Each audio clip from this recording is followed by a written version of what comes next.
सोचो, अगर हर ऑफिस में ऐसा एनवायरनमेंट हो जहां लोग खुश हों, प्रोडक्टिव हों और अपना बेस्ट दे पाएं। क्या ऐसा पॉसिबल है? बिल्कुल। और इसी मैजिक का डिजाइन करने के पीछे जो साइंस है, उसका नाम है इंडस्ट्रियल ऑर्गेनाइजेशनल साइकोलॉजी।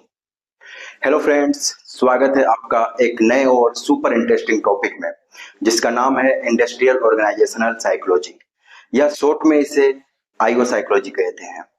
आज के इस एपिसोड में हम समझेंगे कि यह फील्ड क्या होती है, कैसे काम करती है और रियल लाइफ ऑफिस में इसका क्या यूज है। और हाँ, यह सिर्फ बड़े कॉर्पोरेट ऑफिस तक लिमिटेड नहीं है। छोटी दुकानें, स्टार्टअप्स, इवन गवर्नमेंट ऑफिस भी आईओ साइकोलॉजी के प्रिंसिपल से फायदे उठा सकते हैं। एक सीन से समझते हैं। एक टिपिकल ऑफिस डे। सोचो तुम एक ऑफिस में काम कर रहे हो जहां बॉस हर टाइम चिल्लाता है, कलीग्स के बीच कंपटीशन ज्यादा और ट्रस्ट कम है, वर्कलोड ज्यादा है बट मोटिवेशन जीरो। ऐसे एनवायरनमेंट में प्रोडक्टिविटी और जॉब सेटिस्फेक्शन दोनों जीरो हो जाते हैं। अब सोचो एक दूसरा ऑफिस जहां बॉस लीडर की तरह बिहेव करता है, टीम बॉन्डिंग स्ट्रॉन्ग है, काम स्मार्टली डिवाइडेड होता है और लोग जेन्युइनली खुश हैं। यहाँ काम भी हो रहा है और लोग मेंटली हेल्दी भी हैं। तो फर्क क्या है? बस एक चीज का, psychological understanding of work place. IO psychology क्या होता है?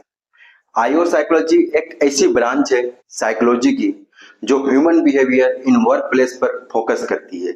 यानी लोग ऑफिस में कैसे बिहेव करते हैं, क्या उन्हें मोटिवेट करता है, किस टाइप का लीडर बेस्ट होता है, स्ट्रेस कैसे कम किया जाए, ये सब कुछ आईओ साइकोलॉजी का पार्ट है। यह फील्ड साइकोलॉजी और बिजनेस का परफेक्ट कॉम्बिनेशन है। अब आते हैं इंडस्ट्रियल वर्सेस ऑर्गेनाइजेशनल, दोनों में क्या फर्क होता है। इस फील्ड के दो पार्ट्स होते हैं। पहला है industrial psychology. Industrial psychology focus करता है इंडिविजुअल्स और जॉब्स पर। Job analysis, hiring, training, performance appraisal सब यहाँ आता है। चलिए इसे एक एग्जांपल से समझते हैं। एक कंपनी को एक न्यू एचआर मैनेजर हायर करना है। आईओ साइकोलॉजिस्ट पहले यह देखेगा कि जॉब का एग्जैक्ट रोल क्या है, कौन से स्किल्स चाहिए, कैसे एक फेयर और अनबायस्ड सिलेक्शन प्रोसेस हो। दूसरा ऑर्गेनाइजेशनल साइकोलॉजी, ये फोकस करता है employ behaviour, motivation, leadership, team dynamics, stress culture etcetera पर। इसे एक एग्जांपल से समझते हैं। अगर किसी कंपनी में ज्यादा एट्रिएशन हो रहा है तो आईओ साइकोलॉजिस्ट यह स्टडी करेगा कि लोग रिजाइन क्यों कर रहे हैं, क्या एनवायरनमेंट टॉक्सिक है, वर्कलोड ज्यादा है, लीडरशिप इशू है। अब आते हैं हिस्ट्री एंड एवोल्यूशन पर। आईओ साइकोलॉजी का ओरिजिन वर्ल्ड वॉर वन के टाइम से माना जाता है, जब सोल्जर्स की सिलेक्शन और ट्रेनिंग के लिए साइकोलॉजिकल टूल्स बनाए गए थे। इंडिया में यह फील्ड रिलेटिवली नहीं है, लेकिन ग्लोबल लेवल पर इसका इम्पैक्ट बहुत बड़ा है। आज हर बड़ी एमएनसी के पास आईओ साइकोलॉजिस्ट होते हैं या फिर कंसल्टेंट होते हैं, जो उनकी एचआर स्ट्रेटेजी को साइंटिफिकली शेप करता है। Roles of an IO psychologist. IO psychologist सिर्फ थ्योरीज नहीं पढ़ता, यह प्रैक्टिकल वर्ल्ड का साइंटिस्ट है। उनके काम में शामिल होता है जॉब डिजाइन और रोल क्लियरिटी के लिए, हायरिंग प्रोसेस का इंप्रूवमेंट के लिए, एम्प्लॉय ट्रेनिंग एंड डेवलपमेंट के लिए, लीडरशिप कोचिंग के लिए, कॉन्फ्लिक्ट रेजोल्यूशंस के लिए, वर्क लाइफ बैलेंस पॉलिसीज के लिए, एम्प्लॉय एंगेजमेंट सर्वेस के लिए।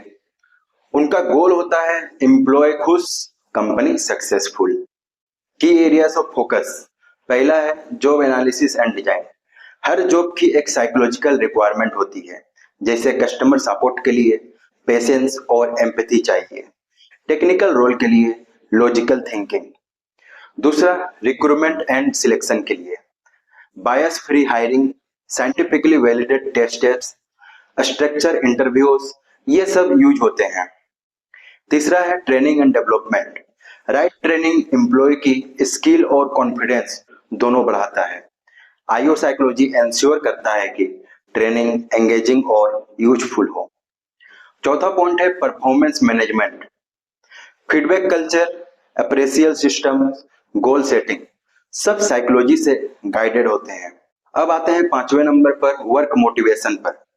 क्या लोग सिर्फ सैलरी के लिए काम करते हैं? नहीं, रिकॉग्नाइजेशन, एटोनॉमी, ग्रोथ, ये सब मोटिवेट करते हैं।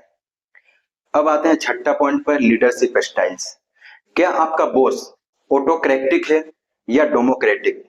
ये लीडरशिप स्टाइल का मैटर होता है। हर टीम के लिए डिफरेंट स्टाइल काम करता है। सातवां पॉइंट है employ wellbeing and stress management. Burnout कैसे कम करें, मेंटल हेल्थ कैसे सपोर्ट हो, फ्लेक्सिबल टाइमिंग्स, सपोर्ट सिस्टम, सब ये सोच के बनाते हैं। आठवां पॉइंट है ऑर्गेनाइजेशनल कल्चर। कल्चर डिफाइन करता है कि एक ऑफिस में लोग कैसे बिहेव करते हैं, ओपन डोर पॉलिसी हो या हियरार्चिकल सेटअप, हर चीज का साइकोलॉजिकल इम्पैक्ट होता है। अब आते हैं टूल्स एंड टेक्निक्स पर। IO psychologist surveys, questionnaires, psychological test, observation and interview use करते हैं। इसे एक एग्जांपल से समझते हैं। एक सर्वे बनाया जाता है जहां एम्प्लॉय एनिमोसली फीडबैक देते हैं, यह पता लगाने के लिए कि उनका जॉब सेटिस्फेक्शन लेवल क्या है। या फिर एक 360 डिग्री फीडबैक टूल डेवलप किया जाता है जहां एक एम्प्लॉय को पीर, सबऑर्डिनेट और मैनेजर सब रिव्यू करते हैं। एक रियल लाइफ एग्जांपल से समझते हैं। इंडियन स्पेसिफिक पर Tata group employ wellbeing programmes create किया। टाटा स्टील ने काफी पहले से एम्प्लॉय वेलनेस पर काम किया है, इंक्लूडिंग मेंटल हेल्थ, सब्टिकल लीव्स और stress management workshop. IO psychologist ने यह इनिशिएटिव्स साइंटिफिकली डिजाइन किया। Infosys leadership development. इन्फोसिस जैसे आईटी कंपनीज ने आईओ साइकोलॉजी यूज किया to build effective leadership pipelines through behavioural assessments. Zomato, ये एक जाना माना नाम है इंडिया के लिए जो फूड डिलीवरी करता है। परफॉर्मेंस एंड कल्चर अलाइनमेंट्स इसका समझते हैं। स्टार्टअप्स जैसे जोमेटो ने परफॉर्मेंस सिस्टम और कल्चर सर्विस के थ्रू अपनी टीम को अलाइन और मोटिवेट रखा है। IO psychology in the age of AI और डाटा एनालिटिक्स के टाइम में आईओ साइकोलॉजी और भी पावरफुल हो गया है। अब एचआर लोगों के बिहेवियर को प्रिडिक्ट करने के लिए मशीन लर्निंग टूल्स का यूज करते हैं, जैसे कि प्रिडिक्टिव एनालिटिक्स यूज होता है यह जानने के लिए कौन से एम्प्लॉय रिजाइन करने वाले हैं और उनके लिए प्रिवेंटिव एक्शन प्लान बनाया जाता है। लेकिन यहाँ भी ह्यूमन साइकोलॉजी की अंडरस्टैंडिंग जरूरी है, वरना डाटा कोल्ड और इनह्यूमन बन जाता है। Misconception about IO psychology. यह सिर्फ एचआर का काम है? नहीं, यह साइंस बेस्ड डिसिप्लिन है जो बिजनेस रिजल्ट्स पे डायरेक्टली इम्पैक्ट करता है। आईओ साइकोलॉजी सिर्फ मोटिवेशन और स्ट्रेस की बात करते हैं, यह भी मिथ है। वो हायरिंग से लेकर लीडरशिप तक हर लेवल पर काम करते हैं। इंडिया में इसका स्कोप नहीं है, यह भी गलत है। बहुत बड़ा स्कोप है, specially with rising corporate awareness के लिए। करियर स्कोप इन इंडिया, कैसे बने आईओ साइकोलॉजिस्ट? इसके लिए क्वालिफिकेशन क्या चाहिए? बीए या बीएससी इन साइकोलॉजी, फिर हायर एजुकेशन में एमए और MSc in industrial organisational psychology और applied psychology. PhD optional but useful for teaching and research roles. अब आते हैं टॉप इंस्टीट्यूट्स पर जो आईओ साइकोलॉजी को प्रमोट करती है। Delhi university, TISS Mumbai, Christ university, Banaras Hindu university, Amity university for applied courses के लिए है। अब आते हैं जॉब रोल्स पर। जॉब रोल क्या क्या है? एचआर कंसल्टेंट है, टैलेंट एक्विजिशन एनालिस्ट है, ऑर्गेनाइजेशनल डेवलपमेंट स्पेशलिस्ट है, एम्प्लॉय एंगेजमेंट मैनेजर है, वर्क प्लेस साइकोलॉजिस्ट है, practical tips for application in daily life. Even अगर आप आईओ साइकोलॉजिस्ट नहीं हो तो भी कुछ बेसिक प्रिंसिपल्स अपने ऑफिस में अप्लाई कर सकते हो। टीम के साथ रेगुलर फीडबैक लूप बनाएं, रिकॉग्नाइजेशन देना सीखिए, इमोशनल इंटेलिजेंस पे काम कीजिए, ओपन कम्युनिकेशन रखना सीखिए, वर्कलोड बैलेंस और बाउंड्रीज सेट करना सीखिए।